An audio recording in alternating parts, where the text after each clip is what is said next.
Hello learners, and welcome to my session on assessment techniques in EVS. We are going to talk about performance test. My name is Russell D'Souza and I come from Nirmala Institute of Education, a College of Teacher Education in Goa. The structure of this session would go this way. We would begin with a quick look, followed by the concept of a performance test. We would look at features of a performance test, followed by a format that you can probably make use of, and we would end with how performance tasks help in learning. A quick look. There are a variety of techniques to assess. You are familiar with it. These are also a part of your course. There are basically three assessment techniques. They are oral techniques, written techniques, and performance test. I'm very sure that you have been exposed to oral techniques and so also written techniques. Before we go to performance test, let's have a look at something. Oral and written techniques focus on measuring a learner's ability to recall information or to solve something or to analyze, defend maybe a given statement or a given idea, to debate about a topic or even to discuss. There are two examples that I have listed here. The first example says home remedies, that is, remedies at home can cure a person who is bitten by a poisonous snake. And the learner has to comment on this. So what is the basis on which the learner is going to comment? What is the learner expected to be doing? Well, the learner has learned in class about different types of snakes, and he knows the meaning of a poisonous snake. So what do you think he would do? He would actually recall information. He may do some amount of analysis, some amount of discussion, and then he would defend. Let us take the second example. In Dr. Beaumont's experiments, we know that his experiments were conducted on a person by name Martin to study how the digestive juices of secretions work on the food in the stomach. Now, wasn't it cruelty by Dr. Beaumont to get Martin to sign a contract to work as a servant for him and carry on with his experiments on him? Don't you as a learner think it's cruel? It's not ethical? So, what do you think a learner would do in such a case? How would he respond to this particular stimulus or this particular question? Yes, he would definitely analyze this statement. He would probably have a mental debate. He would have a self-talk with him. And probably based on this, he would defend. So, in these two illustrations that we have seen, we can arrive at some sort of a working understanding that the focus of these two techniques, that is oral and written techniques of assessment, is on do you know it or not. The focus is on knowing it or not knowing it. So we come now to the third assessment, and that is a performance test. So what is a performance test? So we would say in very simple words that a performance test is an assessment that basically measures a student's ability to apply the skills and the knowledge that he has acquired or he has learned in the classroom or maybe outside the classroom or from a unit or units of study in a new context and in a new situation. So, the learner is applying his accumulated knowledge or in his skills in a new situation, depending on whatever the given situation is. Now, there is a lesson that talks about mountaineering. As teachers, how do we approach this lesson? Do we teach it in the traditional theoretical way? Or do we draw out essence from this particular unit and we present this unit or this lesson to our students. So they learn a lot of things about mountaineering in terms of mountain climbing and the different types of knots and hooks which are made use of. So the task here for the learner is to demonstrate any three of the following knots that mountaineers make use of and which can also be made use of by us in our daily life. So I have given 5 different knots. The first one is the clove hitch. The second one is the girth hitch. The third one known as the water knot. The fourth one is bowline. And the fifth one is the fisherman's knot. Now, what do you think the child is supposed to do in this case? He is supposed to demonstrate what he has learned in a new situation. He has to create these knots or he has to form these knots. So how would he do it? Well, that's real learning. Let me demonstrate this. I'll take 2 of these knots. I'll take the clove hitch and the fisherman's knot. So all that we require is a rope, and after taking the rope, what I'm going to do is I will make a loop this way. I will make a loop, all right, and then I will make another loop. So I have 2 loops with me. So I have the left loop and I have the right loop. And all that I am going to do now is I will place the loop in my left hand over the loop in my right hand. And so we get something like this. And this particular knot that we have created is known as a clove hitch. So this is a hitch. Now this has a daily utility. You can make use of this clove hitch for anything. Maybe you want to pitch a tent. You can make use of a clove hitch. Now the only difficulty with the clove hitch is that the knot can come loose if the object that is within the hitch, it starts moving. So the object needs to be strong and firm. So this is a clove hitch. And the second knot that we will look at is known as the fisherman's knot. So again we have the rope and we take the 2 ends of the rope and we call this as the standing part. So this part which is there is known as the standing part. Similarly, you have this part which is also the standing part, and all that we need to do is we place one part over the other. So we have something like this, and then we take the free end which is there, and we make a knot around the free end itself this way. So I have made one knot. Let me come to the other standing part which is free, and let me make a knot here as well, and here it is done. So what I have is known as the fisherman's knot. Now let me actually demonstrate to you how this works. So if I take this mug and I take this knot and I put it around the mug and I pull it really tight so that it is firm, it should not slip, and here I can carry the object. Now again, this can be used in our daily life. For example, you have a bundle of firewood or you have a bundle of maybe straw, just anything. You can make use of such a knot. So you see that what mountaineers use, we can also be making use of in our daily lives. And so this is a classic example of a performance test. Now, we know that mountaineers wear shoes. So do we in our daily life. But how are the shoes that mountaineers wear different from the shoes that we wear? How are they different?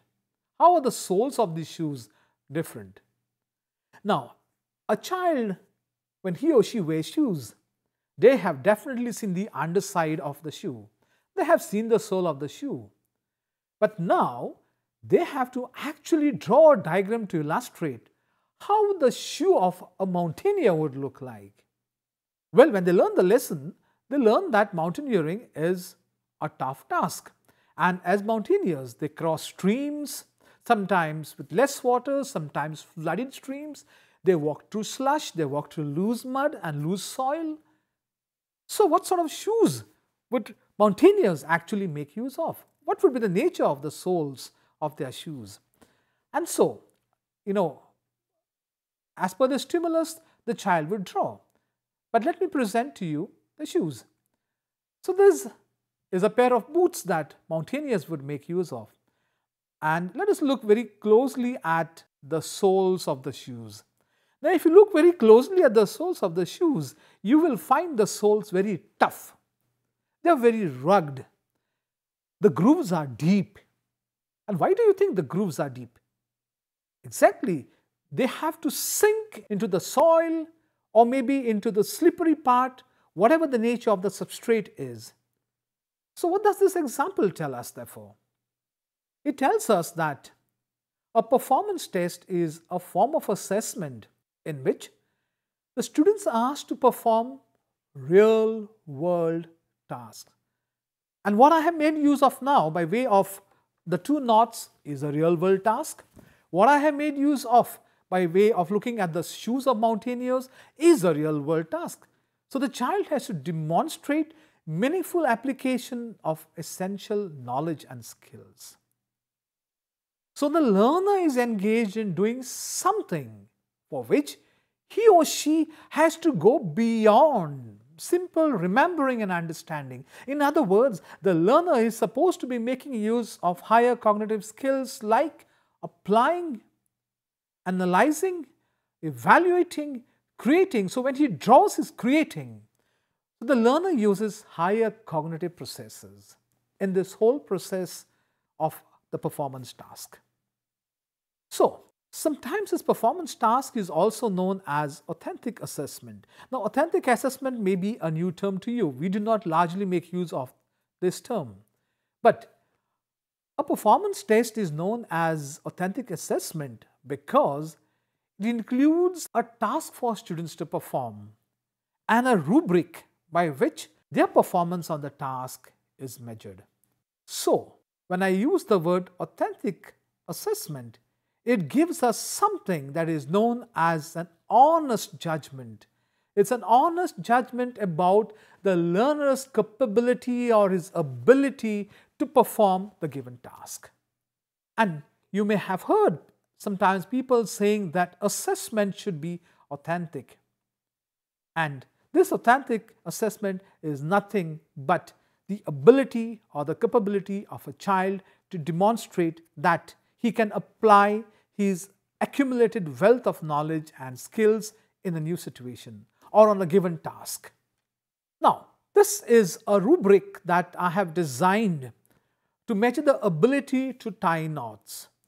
Now, there is a column that goes from top to down that talks about the criterion, and the criterion is the knots. So, the first one is the water knot, the second one is the fisherman's knot. And if you go from left to right, you will find a continuum which talks about fair, good, very good and excellent. This is nothing but the ability of the child to perform the task. So if I look at the fisherman's knot and I look at fair, it says that the child can tie a part of the knot but needs outside support. If I say good, then it says that he can tie most of the knot but needs less outside support. If I say that what the child has done is very good, this means that the child can tie all of the knot and needs very less outside support. And if I say excellent, the child is excellent in tying the fisherman's knot. It means that the child can tie the whole knot and needs no outside support. So this itself tells us, the rubric itself tells us that the performance of a child can be mapped on a continuum.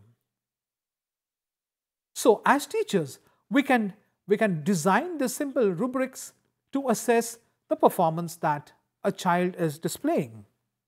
So a performance test is designed or it is formulated to encourage students to demonstrate their knowledge, understanding, and ability in challenging situations on any given task. So the focus of performance assessment or a performance test is on how well can you use or do what you know. So that is the degree.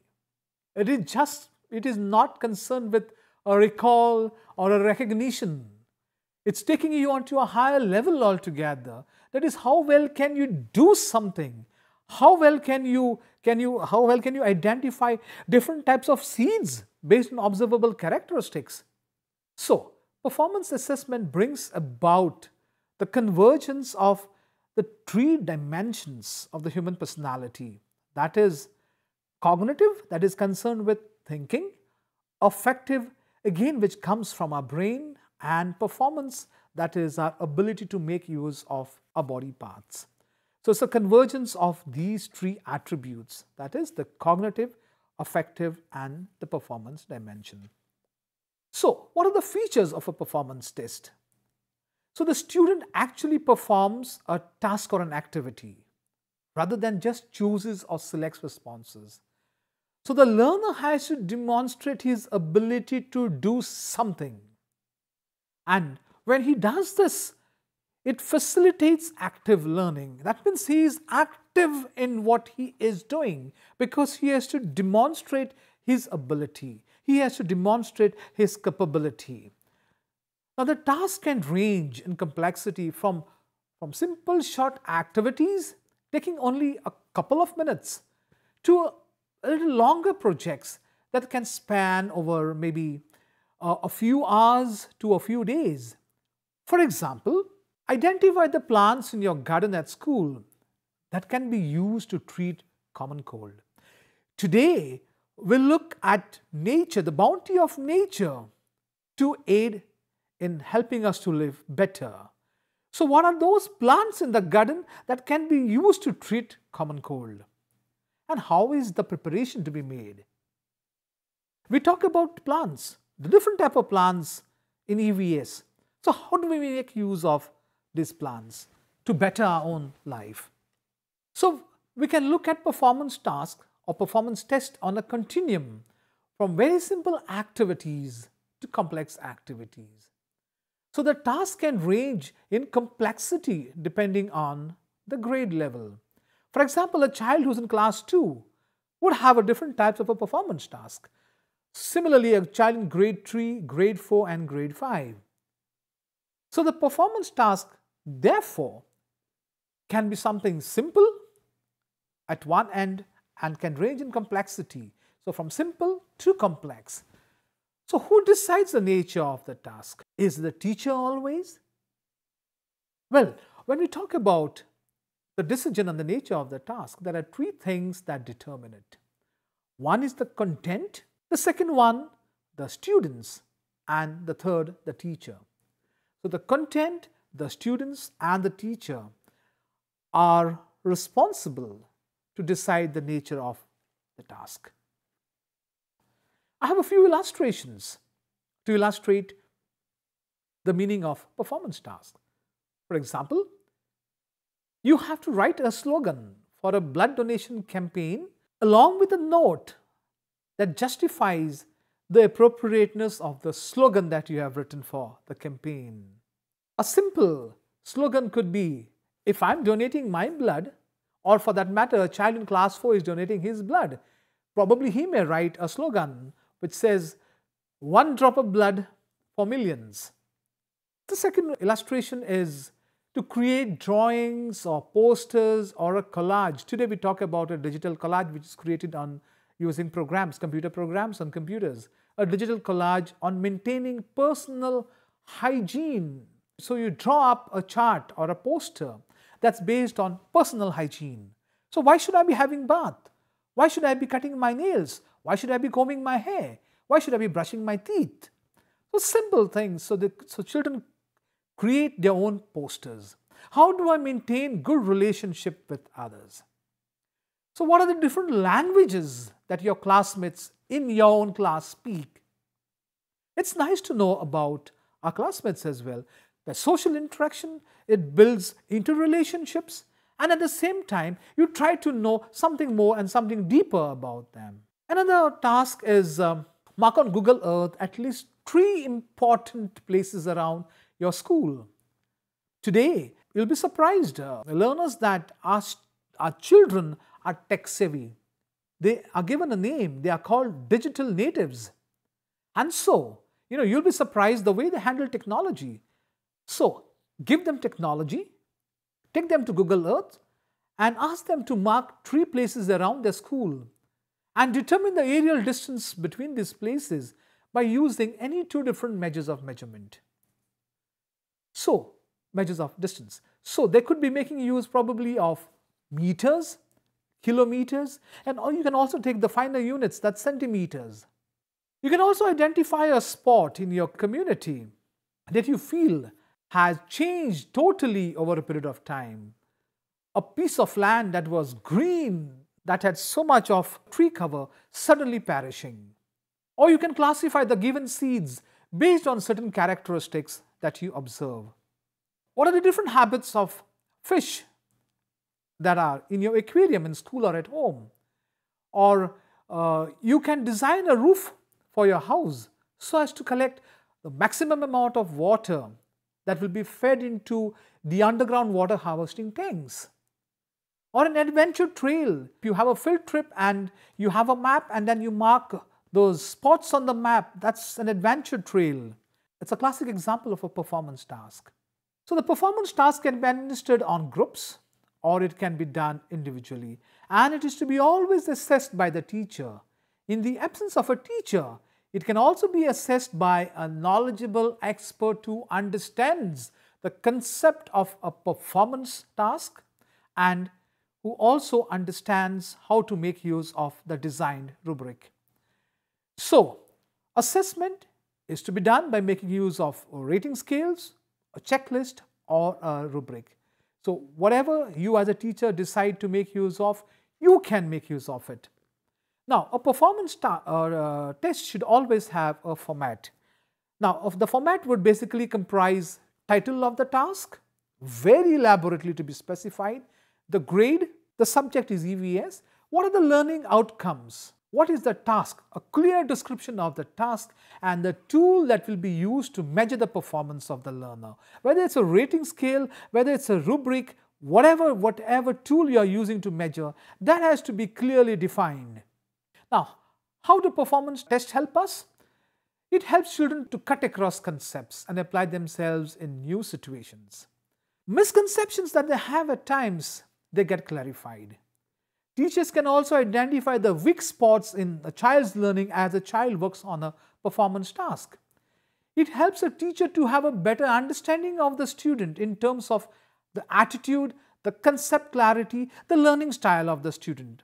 And it provides a lot of scope for self-reflection and self-improvement for the learner. Disadvantages, it's time-consuming. It takes a long time to plan a performance task. The next thing is that teachers should know how to design, administer, and assess performance tests. And it calls for extreme finesse in designing performance tests. So in this session today, we have seen the importance of a performance test, how it differs from written and oral test, the features of performance test, several illustrations. So, I hope this particular session of mine has convinced you and it has conveyed some meaning about performance test to you. Thank you.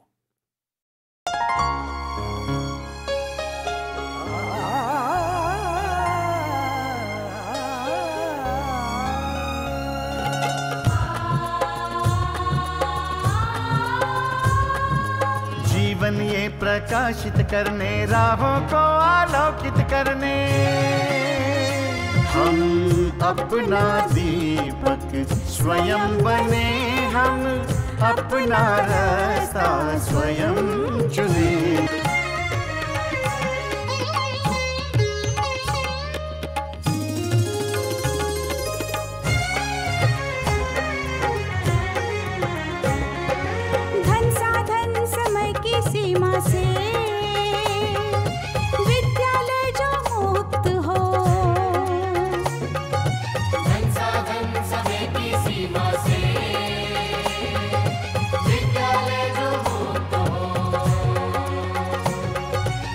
भी पढ़े हम कहीं पढ़े, वे विषय की लोच से युक्त हो।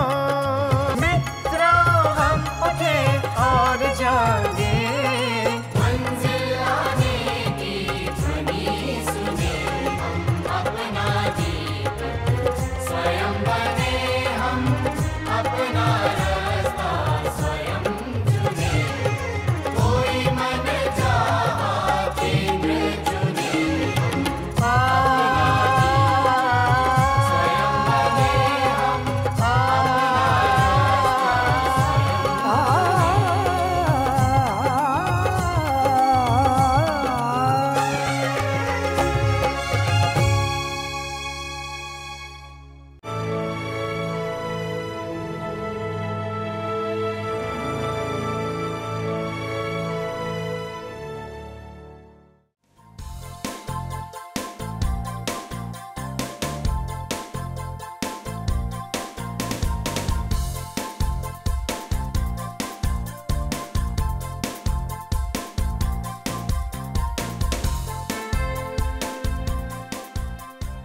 घर बैठे पाएं राष्ट्रीय मुक्त विद्यालय शिक्षा संस्थान यानी NIOS में एडमिशन, वो भी एकदम आसान तरीके से, जिससे शिक्षार्थियों को होगी समय और धन दोनों की बचत। NIOS से शिक्षा कभी भी कहीं भी। शिक्षार्थियों, क्या आप जानते हैं NIOS में एडमिशन लेने का सरल और सुगम तरीका, जिससे शिक्षार्थियों को ऑनलाइन प्रवेश लेने में सहूलियत मिलती है। NIOS में प्रवेश की प्रक्रिया पूर्णतया ऑनलाइन है। शिक्षार्थी घर बैठे इंटरनेट द्वारा प्रवेश के लिए सबसे पहले NIOS की वेबसाइट www.nios.ac.in पर लॉगिन करें। अपना ईमेल आईडी और पासवर्ड डालकर अपना पंजीकरण करें। पंजीकरण के बाद लॉगिन करने पर ऑनलाइन प्रवेश हेतु आवेदन पत्र खुलेगा। आवेदन पत्र को निर्देशानुसार भरें और प्रिंट आउट लें। इस प्रिंट आउट पर अपनी फोटो संलग्न करें। ऑनलाइन प्रवेश के लिए शुल्क हेतु भुगतान के तरीके हैं: क्रेडिट कार्ड के द्वारा, डेबिट कार्ड के द्वारा, राष्ट्रीयकृत बैंक के ड्राफ्ट के माध्यम से, जो कि सचिव NIOS नई दिल्ली या नोएडा के पक्ष में देय हो।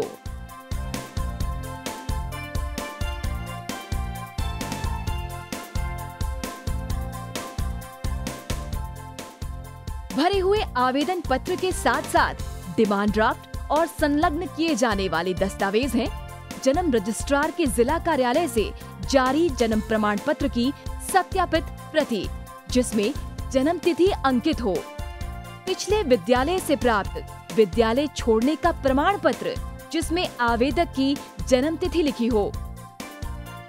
प्रवेश फॉर्म का प्रिंट आउट NIOS के संबद्ध क्षेत्रीय केंद्रों पर 10 दिनों में पहुंच जाना चाहिए, अन्यथा उचित दस्तावेज न लगे होने पर आवेदन फॉर्म रद्द किया जा सकता है। प्रवेश प्रक्रिया की पुष्टि होने के बाद शिक्षार्थियों को परिचय पत्र व अध्ययन सामग्री डाक द्वारा तुरंत पहुंचाई जाती है। ऑनलाइन प्रवेश एक बहुत ही सुगम और सुविधाजनक प्रवेश प्रणाली है।